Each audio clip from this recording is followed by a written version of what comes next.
Story 1. The Highway Ghost. My name's Ethan Walker, and I've been a long-haul truck driver for almost 20 years. There's something about the open road at night. The hum of the tires, the loneliness, the faint smell of diesel mixed with old coffee. That can really mess with your mind. That night, I was hauling a refrigerated load across Nevada, heading east toward Utah. The highway cut through endless desert. No towns, no gas stations, just miles of black asphalt stretching into nothingness. The clock on the dash blinked 2:47 a.m., and I was fighting hard to stay awake. I'd driven this route dozens of times before, but something felt off. Maybe it was the silence, not even the faint signal of a distant radio station. Or maybe it was the way the moonlight barely touched the sand dunes. Everything felt dead.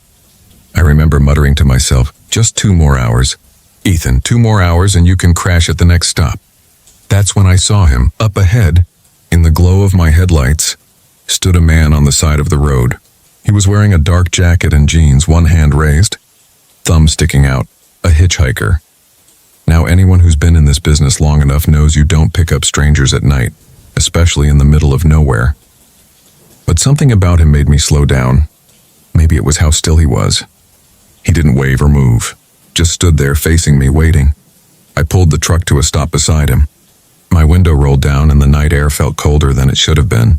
"You lost, buddy?" I called out. He leaned closer, face pale under the moonlight. "Just need a ride up the road," he said softly. His voice was calm, too calm. I hesitated for a second, then unlocked the passenger door. "All right, hop in." He climbed up without a word. The cab smelled faintly of dirt and something metallic. Maybe blood, maybe rust. I tried not to think about it. We rode in silence for a good 10 minutes. The guy stared straight ahead, eyes locked on the windshield. I tried to break the tension. "Name's Ethan. You headed somewhere specific?" He turned slowly. "Home," he said. I nodded. "Where's home?" He paused. "Just past the old bridge." That confused me. I knew this stretch of road like the back of my hand. There hadn't been a bridge here in decades. The old one had collapsed back in the 80s, washed out after a flash flood. Still, I kept driving. A few minutes later, the man spoke again. "You ever lose someone on the road, Ethan?" I glanced at him. "Yeah. A friend of mine, 2 years ago, fell asleep behind the wheel." He smiled faintly. "You should always stay awake." I didn't know what to say to that, so I just stared ahead. That's when the air inside the cab turned freezing cold. My breath fogged up even though the heater was on full blast.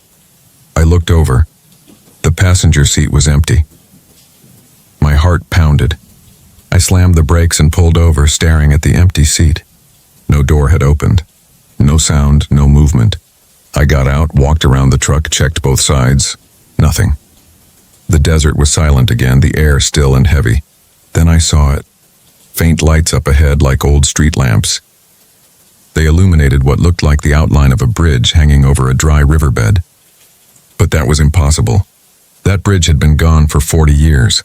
Curiosity got the better of me. I climbed back into the cab and drove slowly toward it. The closer I got, the colder it became. The lights flickered, the shadows stretched long across the sand. And then standing in the middle of that ghostly bridge was the hitchhiker. Same clothes, same face, but now, his skin was pale gray, eyes dark and hollow. He raised his arm and pointed at me. "You shouldn't have stopped." The sound that came next wasn't human. It was like metal grinding against bone, a deep, distorted wail that rattled my teeth. I threw the truck in reverse and floored it. I don't remember how far I drove after that. Maybe 10 miles, maybe 50. I didn't stop until I saw the lights of a truck stop in Ely. My hands were shaking so bad I could barely grab the steering wheel. When I told the clerk what happened, she just stared at me and said, "You picked up the man from the Silver Creek Bridge, didn't you?" Apparently decades ago, a driver had fallen asleep near that old bridge and crashed into the ravine below. His name was Daniel Hayes, a trucker just like me. They never found his body. That was 5 years ago. I still haul routes through Nevada, but I never drive that section of highway anymore. Sometimes, when I'm on the road late and the air turns cold, I swear I can hear someone whisper from the passenger seat, "Just past the old bridge," and I keep my eyes straight ahead. I don't stop. Not anymore.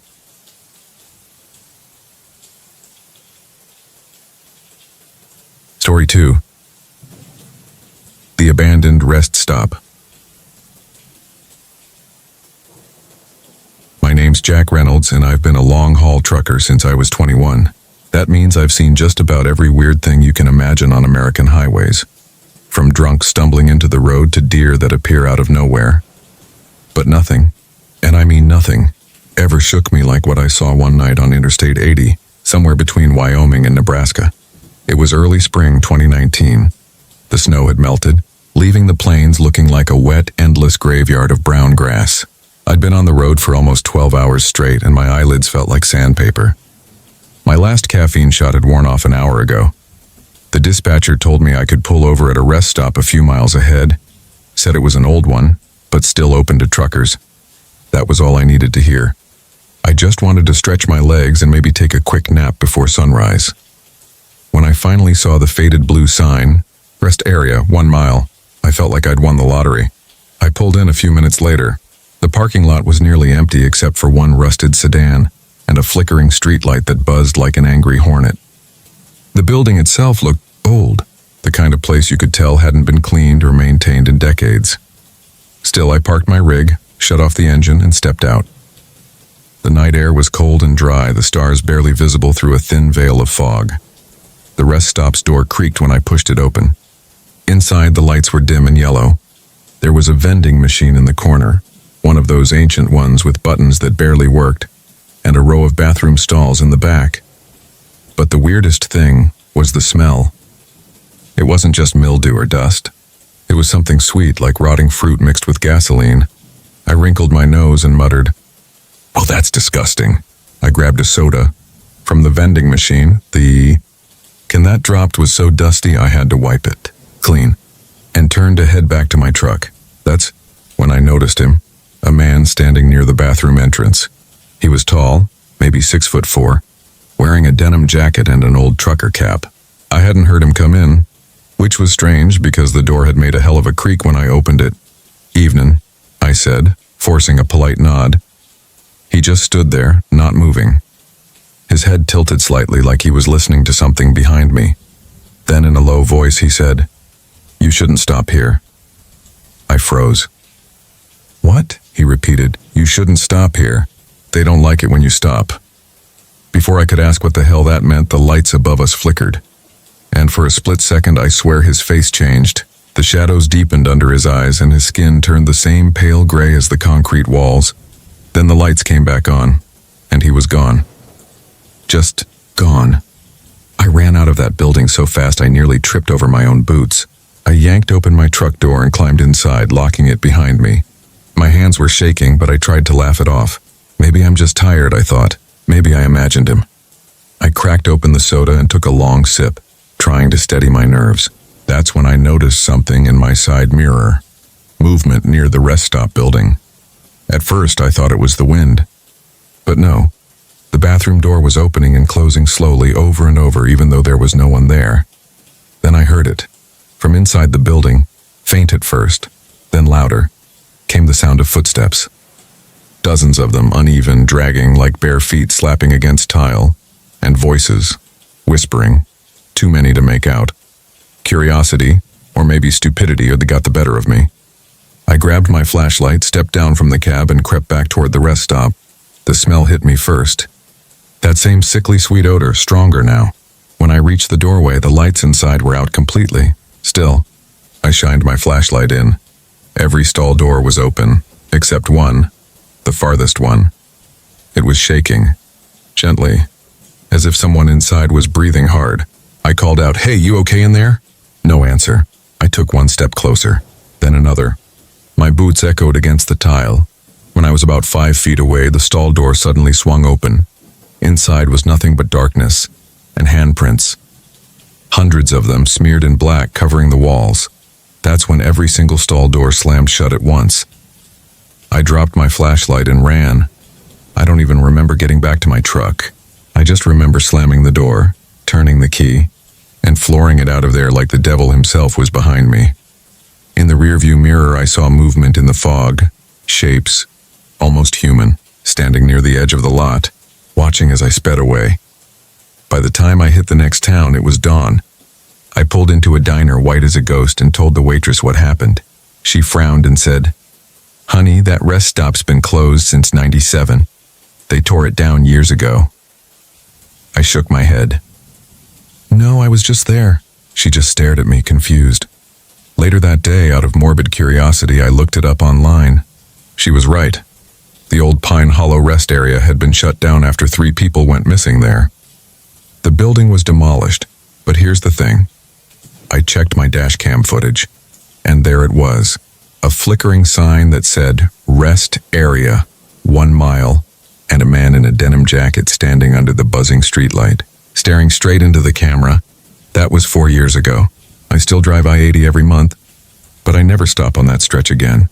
Sometimes, though, when the road is quiet and my radio starts picking up static, I swear I hear a voice whisper through the speakers, "You shouldn't stop here." And every single time I keep driving.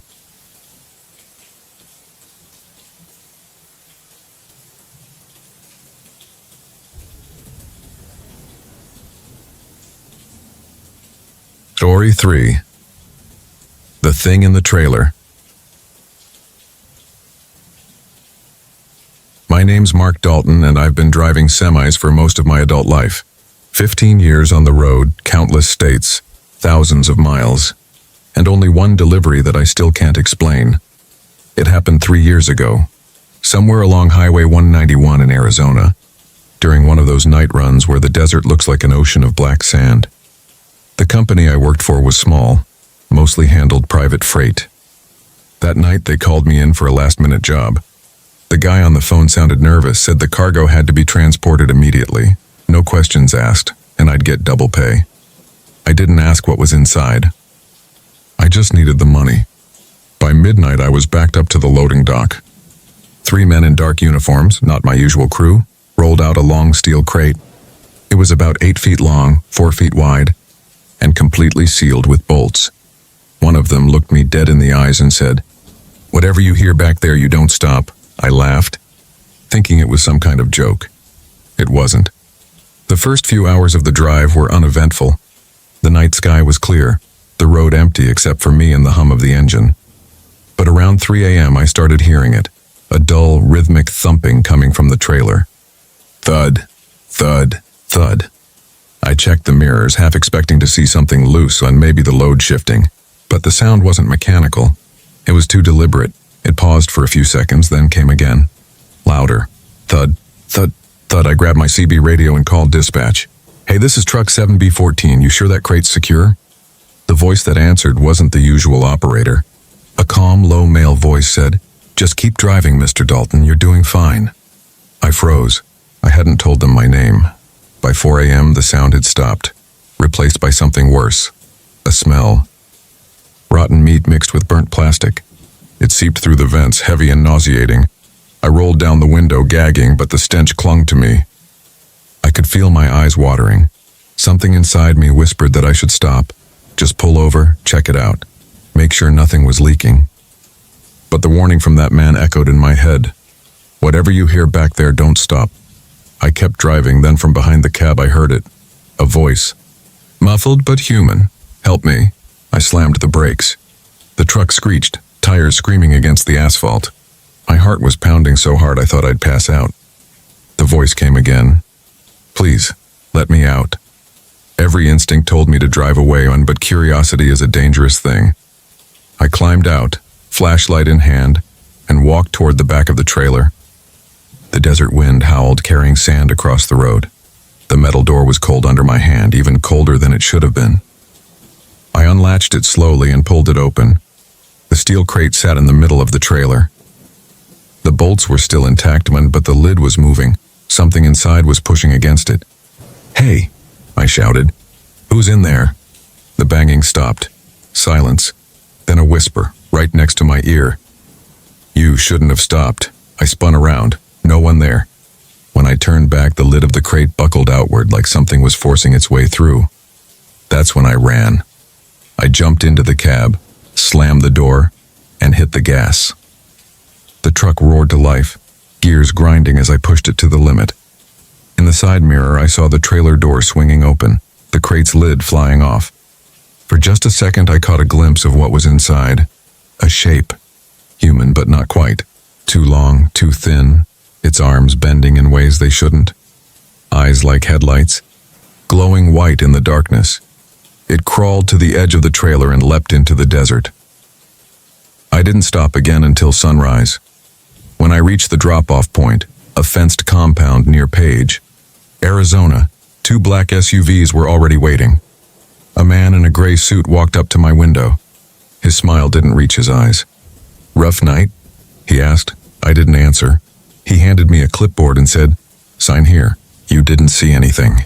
"You didn't hear anything," I signed. I wanted to be done. Before leaving, I looked in the side mirror one last time. A group of men were walking toward the trailer, each one in hazmat gear.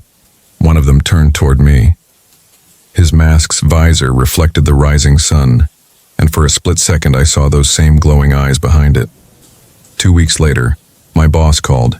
"Mark, what the hell happened on Route 191? The client says you delivered an empty trailer." I told him everything. The thumping, the smell, the voice. He laughed nervously and said, "You've been driving too long, man. Get some rest. I quit that night. That should have been the end of it. But last month, while I was cleaning out my old CB radio, it turned on by itself, even though it wasn't plugged in. A burst of static, then a low voice whispered, 'Help me.' And then, you shouldn't have stopped. The transmission ended. The air in my garage turned ice cold. I could smell it again. That same stench of burnt flesh and metal. I keep the radio locked in a box now, deep in my basement. But some nights, when the wind's quiet and the world's asleep, I can still hear it, that faint rhythmic thud. Thud, thud, like something trapped inside waiting to get out.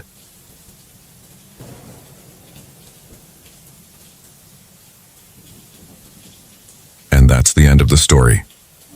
Thank you all for watching and listening. Have a good night and see you again in the next horror story video on Mr. Zhu's channel.